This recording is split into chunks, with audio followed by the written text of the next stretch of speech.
Hello everyone, and welcome to Crusader Kings 3 Roads to Power. Paradox were kind enough to give me a few weeks early access to take a look at it, so I could make this video, showing you some of the things that are coming in the form of landless, administration governments, Byzantine reworks, and a few other things too. I had actually intended to make this video a week ago, but I got pretty ill, and I'm still kind of ill now. I don't know if you can tell by my voice. So unfortunately, I'm not sure how quality this is going to be, but I'm hoping to go through a guide showing you how you can become a great conqueror as a landless character. Conquerors, if we go into the game rules over here, are a new type of trait you can get which effectively makes characters around the world these massive, unstoppable behemoths that will go on great wars, get stronger and stronger, and effectively become mini Mongol empires in the making. The trait you get for becoming a conqueror gives you free gold, maintenance reduction, a whole host of benefits, and I just thought it would be fun to try and go for it as a landless character. Oh, and there's a new start date to play with. I guess we could play that, although won't everyone else be playing that? Oh, it's always 867, surely, right? Surely. Of course, my main reason for wanting to play in 867 is my intention to play as a Norse character, not necessarily the ruler of Leon, but this is a cool place to start, because now we can click here and create our own adventurers. Let me just get cooking with this guy. And there we go. That should be good. Although technically, I think I'm ill, so maybe this guy needs to get the ill trait, just to... Oh Christ, what happened to his eyes? I didn't know they added the vampire update. Okay. Ignoring that becoming ill makes you an evil vampire, I think we're good to go as our foul tarnished. So starting as an adventurer, some things may look the same, but a few things might look different. We have a new resource up here, known as supplies, which we take every time we move. The more people we have in our camp, specifically men at arms, the more resources we use every time we travel, so keep an eye on that. There are quest contracts popping up all around our local region, which we can choose to go do, to gain money, prestige, and stuff like that. But most importantly, we have a camp, which we can click on. This is a place we can upgrade to try and get buffs, but we can also use it as a baseline if we want to go, for example, move our camp, but also travel into where we are currently located, which right now is a castle. There really are just so many changes with Roads to Power. It would take quite a long time to go over all of them. A really nice one is now having subcategories for different types of decisions you want to take. So major adventure decisions, of which there are 7, are just nicely located here. Most importantly, become a great conqueror. By taking this decision, we not only get the conqueror trait, but we also get a free army, so it's kind of like a Varangian conquest, a legend seed, presumably if you have Legends of the Dead.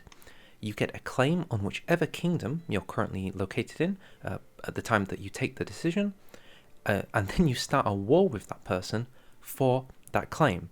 So one does not simply stay as a landless conqueror, you have to actually fight for it and then become landed. In order to do so, we have to have 8 of the following things. We need 22 martial, an insane amount of fame, both strategist and gallant, participate in 20 wars, which is quite a lot, maybe too much, 5 wars with kings or emperors, this is a little more doable, either have 2 commander traits or 28 martial, doable, 4,000 soldiers, we can do that, kill 20 people, any serial killer can do that, complete 20 raid for captives or stand with us. Well, the contracts can be a little bit RNG, so we'll see how we do with that, and acquire many knights with high prowess. Once all is said and done, there's an additional cost on top of that for 5,000 prestige, so notify me once we've got all that settled. The final thing I'm going to do before we finally hit on pause is quickly go to our lifestyle focus, and we're going for stewardship. There are many good perks inside of the stewardship tree which are unique to landless. Practically everything in Avaricious is really good. Provision loss going down is really good. High stakes bartering is probably broken because you get gold just for going through baronies, which is very strange considering it has absolutely no barrier for gaining that gold. You can now get tons and tons of food from experienced foragers, which means with these 2 things combined, I have never struggled with supply. Additionally, I also like going down architect for see how it's done to get an additional 20 gold just by going through places. and worldly knowledge for some skill points for my followers, which might be useful later on. Okay, let's see if we can finally go do something. How about a quest, which doesn't give me any gold? Oh, these are my favourite types of quest. Charity. Ugh. Apparently a most beautiful woman has been lost in the woods and I need to bring her back. Ah, fine. Luckily we start with 2 people who can help us out, and every phase tick we gain some percentage. We can only get 49%, but if we had better agents it could go even higher. For every phase we get through, we unlock a key. If we get through 5 phases, that's the bare minimum to execute the scheme. So we've done 1, we've done 2, and that's 5. With 5 done, we can execute the scheme at a 50%. Unfortunately, taking seize the moment brings things down, but I'm sure we can manage with it. It'll be fine. It was a failure. I'm ill, I'm foul, I'm a tarnished. Will anything go right? Since we've had rotten luck here, I think I'm gonna leave. I don't want to overstay somewhere that isn't very good. Maybe we can try some better luck close to Paris. Okay, being closer to Paris, the contracts are looking a little bit sparse. So what we might need to do is select a camp purpose. This is kind of going to tailor our experience of gameplay. It doesn't limit too much, but more so has a focus for what you want, whether it be mercenary gameplay, learning gameplay, exploring, criminal, or trying to become landed. Since we need a good series of martial contracts, we're probably going to want to become swords for hire. Maybe we'll find some quests at the castle that will be a little bit more accommodating. Oh yes, Justicar and Marshal. Ooh, let's take some martial duties. I'm pretty sure we should be able to do that. A show of force to stop some bandits? I would be more than happy to help. Let's head back over to France and do a contract. It seems we're going to be staying over in Brittany for a while, making sure there aren't too many bandits here. I really don't want this to fail. And do we fail? Oh, finally a success! The bandits are gone, we get 76 gold. Things are coming up, Millhouse. Finally a victory for the foul tarnished. Maybe we can find a doctor and heal ourselves. I'm not sure if I trust Framoil the Evil. Sadly, because I'm so ill, I'm probably going to spend a lot of my early years just going around trying to complete as many quests as I can. If nothing else, at least we have our first stewardship perk, which is going straight into camp tax for 0.5 domicile income, which is basically like just taxing the people in your camp, or just what little bits of money you can make doing jobs around the camp. At this point, any passive income is better than nothing. Without friends or protection, a Jewish man by the name of Avraham has come. Learning, 18, temperate, forgiving. Let's make this man a doctor. I am running out of time. Avraham, you have one job. Please save me. If nothing else, at least I'm proving myself a good marshal, covered in these rags and feeling so terrible. I think being this ill would have been 10 times better if this was during Legends of the Dead with all the plagues. I really didn't time this very well with the DLC releases, did I? So it's at this point that I'm living in a very fragmented Wessex, and my plan to become a great conqueror is going somewhat slowly. We haven't really done too much, but we do have 22 martial. So, to really try and make ourselves a properly strong character, I think I'm going to go to university. Maybe by being there we can learn some key things that will really push us over the edge. Do I have high hopes? Well, maybe not, but we can give it a go. Of course, we could just stress ourselves out to oblivion, and then maybe only find things that stress us out more. Surely this works out, right? I mean, a level 2, is that like a 50-50 chance? Wait, stop, did I get it? Yes! Oh my goodness, I got it. I got that pop-up where you hire the university guy. I don't even know if I did hire him. I assume I did. There was a... Yes, I did. Oh shit. I got a university hire, so I didn't see myself get my warlord trait. Free stewardship and 10 martial. You love to see it. And things get even better. A chance to become known as the Wolf Slayer at 90. If I fail this, No words. The Wolf Slayer. Still ill. Still ill. Perhaps this video should be called How to Become a Great Conqueror While Being Ill Your Entire Life. It could be something to aim for. Hey, at least we got to see how it's done, meaning we get 20 gold for every point of interest we go through. That is going to be pretty useful, considering we're in merry old England. If we take a look at the economy map mode, there are quite a few points of interest in this region alone. Okay, with that, I think that's the majority of the setup needed. I would really like to get down to high stakes bartering to maximize our gold output, but see how it's done is equally going to be just as useful for right now. We can form a pilgrimage. It doesn't need to be a great pilgrimage, it can be a small one, but what's really key is just to hit as many points of interest as possible along the map. They give us XP, but they also give us 20 gold, and gold is in such short supply that every little helps. And it is a pretty time-consuming business clicking everywhere on the map, but it really is worth it. The reason pilgrimages are so good is because you don't use any supply when doing them. You're just going by yourself, you're not taking the camp with you. So, in short, it's effectively a free way to do this without taking the camp moving debuff. With this great pilgrimage, as we begin to stack up money from 122, 182, 202, don't try and stop me with events, 242, 262. Yes, this is how we will build an army. Goodness, after finally making it to our pilgrimage in Cologne, that's 421 gold, and I'm probably going to go into the travel and maybe customize the route home, just to, hit a few additional places. I really didn't do it for the piety. Ill and measles. Is my character going to die? Maybe not yet. Measles, a chance to breathe. Time to get back to it. We lived, and more than that, because we were cured of measles, we were cured of our illness too. I don't believe it. We're back, we're strong, we have a shield, things are coming up tarnished. With this new money, we can actually take a look at the new camp system. So you have this wonderful looking camp, and you can start building buildings in it to help you along in your quest. We didn't really have too much money before, but luckily now we do, and we might be needing to build a decently sized army, maybe with skirmishers, but also with lots of supplies, so we're going to need a baggage train. So we don't actually get told anything about our camp. Maybe it's just this version. For example, the domain holdings doesn't really have too much use when you have no domain. Maybe they could update the outliner to show you what's in your camp.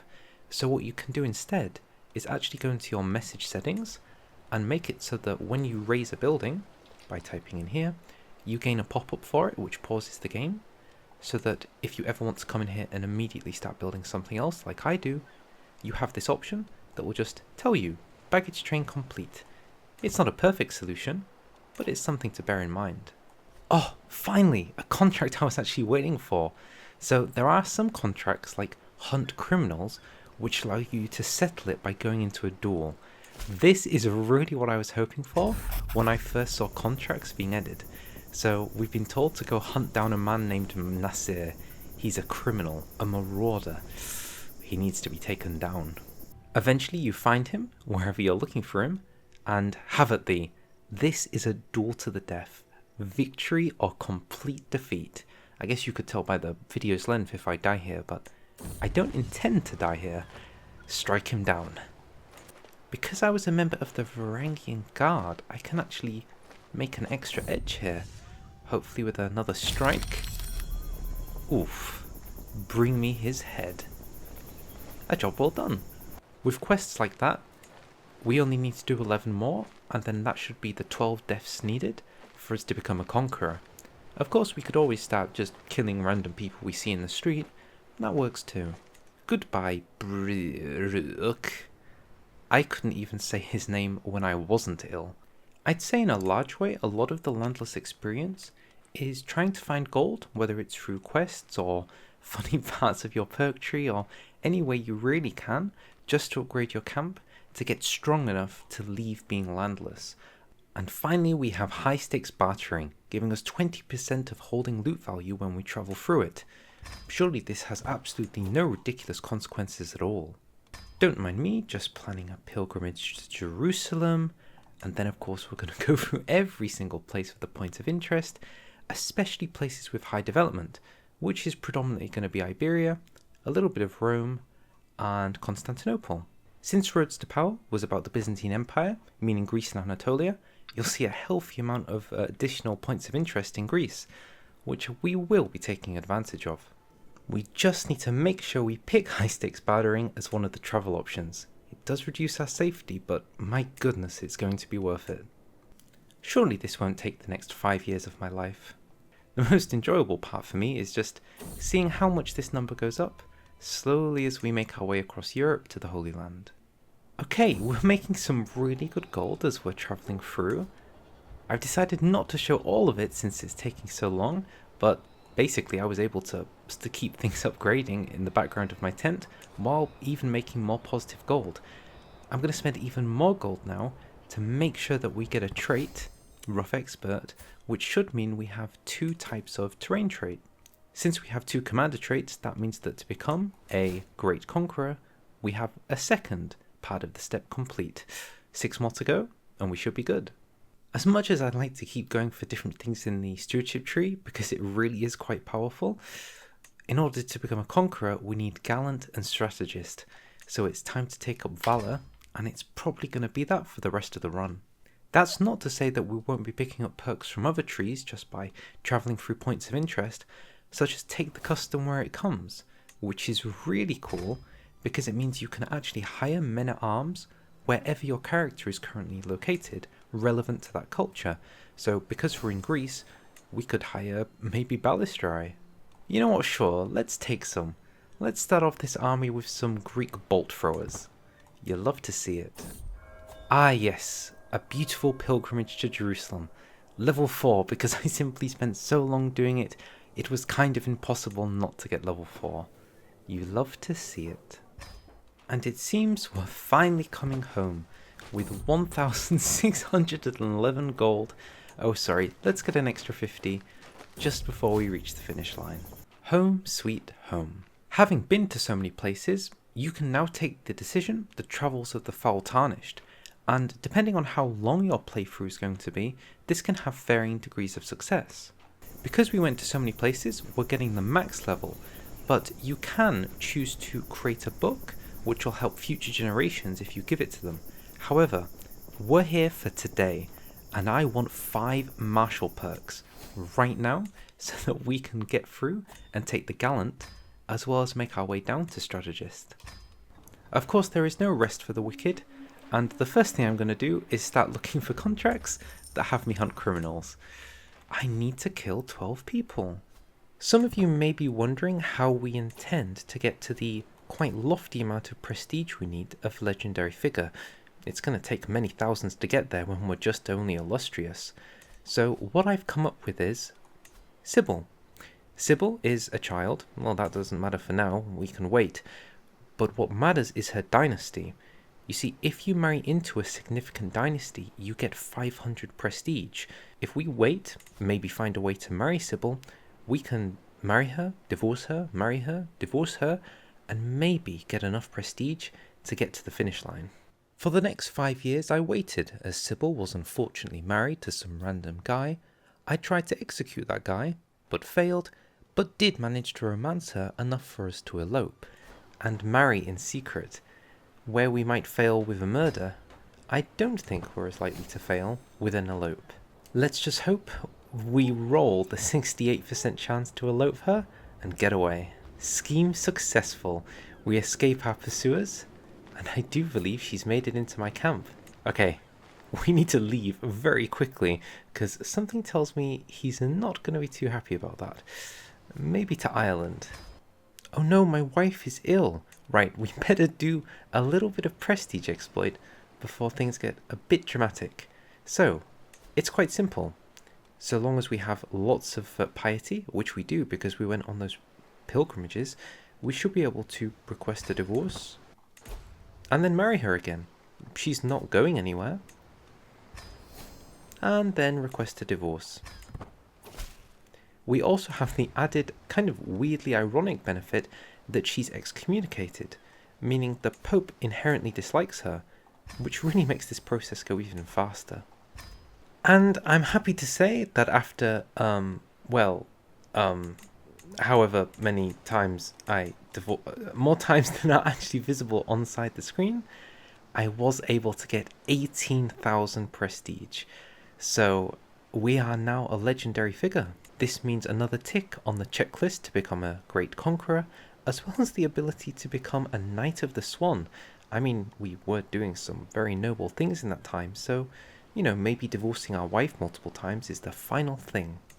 And so becoming a Knight of the Swan, we gain a great piece of armor, not too high on prowess, but it's the other benefits it comes with, I suppose, that are more valuable, given to us by our wife, which really just cements the roleplay together, I suppose. Golden Coat of the Swan. Lovely. Oh yeah, I also forgot we get the Knight Errant trait. So by doing just things, we level it up to get even more powerful. Huh. Well, considering we're hunting criminals, this shouldn't be the most difficult thing in the world to do. Good to see my wife is not holding a grudge over the multiple divorces. Good to see that's all going very well. To the brave Captain Fowl. She's trying to romance me? Doesn't she hate me? This is a very interesting relationship I have with my wife. As we move ever closer towards our finale, I think I'm taking it upon myself to start building the first unit. It doesn't need to be the greatest unit in the world, but just something to get us really going. It's not quite 4,000, but it's pretty good. At the age of 53, I am happy to report we got another martial perk, but not just any one. The final one needed to get strategist, which means I do believe if we go to become a great conqueror, we now have both strategist and gallant, which is the 4th out of 8 things we need to become a great conqueror. Oh, a son was born. A son and heir. Ooh, but I don't think I can call him a Mundir. No. Foul tarnished. Foul Falson, maybe. Even better. So once you get to this stage, effectively even a small army can do really well just helping in little conflicts. And what you're really looking for is any contract which might appear up here that is to do with fighting a king. In this case, I'm now helping Denmark attack East Francia. 5 of these can get you to Great Conqueror. Especially useful if you just speed down the capital, wherever that happens to be. The Norse don't start with any mangonels or anything, so I'm literally just relying on the Greek bolt throwers that I got. And maybe you can even go 700 versus 4,000 and win. Maybe? This cannot be balanced. This is ridiculous, no? We caught the King of Italy. We just caught him. Crusader Kings. Huh, I'm sure that's fine. I literally just need one more criminal to hunt, and then we should be good to go. Oh my goodness. I see it. I think that's the final hunt criminal. Russia? Oh. I do believe this is the new Conqueror trait that we're heading for. So sometimes the AI can get it. And in this case, Mari Man has gone absolutely crazy mode, has formed Russia, and is now invading Germany. So, you know, it seems that 1944-45 is going well. It doesn't bother me though, we've got bigger fish to fry. This could be our final Magai, Milan the Evil. Strike. Hit him. Take that man down. Please just take him down. A job well done. With that, we have killed at least 12 characters. Let's see if we can't go about finishing the other things. If we buy a ton of Varangian veterans, and then raise them all up to 1,000, hopefully we should have enough food to pay for them all. That to me looks like 4,000 units. Good to go. It seems next on this list we have to get, knights with 18 prowess or 12 prowess. I guess the easiest way to do that would be to maybe head into town and see who's for hire. Theodore Witt, 15 prowess? Welcome aboard. Of course, you don't necessarily have to just hire people. If you go to city holdings, you can make your way to the shops and buy weapons, not for yourself, but just to give to people inside of your camp so that you can try and raise their prowess instead. It seems after giving some members of our knights some equipment, 21, 22, 19, 18, I do believe that should be enough knights. Very good indeed. It seems we only need one more thing to become a great conqueror, and of these, I think the easiest one to do is be in war with 5 kings. Now it says be in a war, not necessarily win a war. So, in this case, we could do something, take King Guntbert here, for example, basically no army. We can declare war on him. It doesn't need to be for anything in particular. Let's try and get this small bit of land. We have a pretty tremendous army, so I do have high hopes for our victory. Oh, we caught him instantly. So long as we have around 30 war score, we can actually just white peace him. And there you go. That was a successful war against a king. Not only that, it was actually the last successful war against a king that I needed to do. Become a great conqueror decision is now available. I suppose we should go back to where we started. Finish this video where it was all meant to begin. Ah, Brest, where everything began. So, it seems we have tons of martial, max level prestige, we've completed the martial tree, we've done many a war, many a murder, many a knight has been gathered, and now we finish this. Become a great conqueror. Years ago, we did see a man whose name we couldn't pronounce die, and it has stayed with me. Now we have chosen. Conquering the world on horseback shall be easy. We get a conqueror trait, a pressed claim, 700 men, and a war begins immediately, as well as a great conqueror legend seed. Sadly, I'm not fighting for a white peace this time, so it is gonna be a slow siege with a character that doesn't have any mangonels or onagers. These Greek weapons have got to do some heavy lifting. Okay, I'm sieging down his capital. He's literally just running away from me. What a coward. Maybe we can catch him in the forest. Ooh, this looks like it might be a devastation. Never mind. Oh, and with the siege of Nantes complete, I do believe that is victory. The Breton court. Let them see their new king. Okay, it seems we've claimed all of Brittany. Oh my goodness. Our character is now a great king. Wait, where's my conqueror trait? Oh no, you're not telling me there's a pre-release bug which means I don't get my conqueror trait. Ugh. Once a foul tarnished, always a foul tarnished. What is working, however, which is really quite cool, is that the king that we just overthrew has left, creating his own adventurer realm called the Drakes of the Pulpit, and they might come back to screw me over. They're literally living here still, so I don't know, maybe we negotiate a settlement so they don't run away. These are things we can consider, not to mention the fact that Russia is an ever-present threat at our doorstep. But we didn't get the conqueror trait. No. But with that, I'm happy to say that our foul tarnished, with great illness, has managed to complete the Become a Great Conqueror decision, and that is how I would recommend you do it too. Hopefully this video was useful in showing you how you can do it, even if we didn't get the trait at the end, despite the fact it said we would. Very strange, but that can happen with pre-release versions. I would say this has been great fun. Landless is great fun. It introduces so many new ways to play. This is unlike anything that has previously been in the game. I would like to apologise once again for being ill, and for perhaps the quality of this video not being as high because of it, but alas, we are never lucky. With that, I'll say thank you very much for watching. If you liked, feel free to like, feel free to subscribe, and I'll see you all next time. Bye!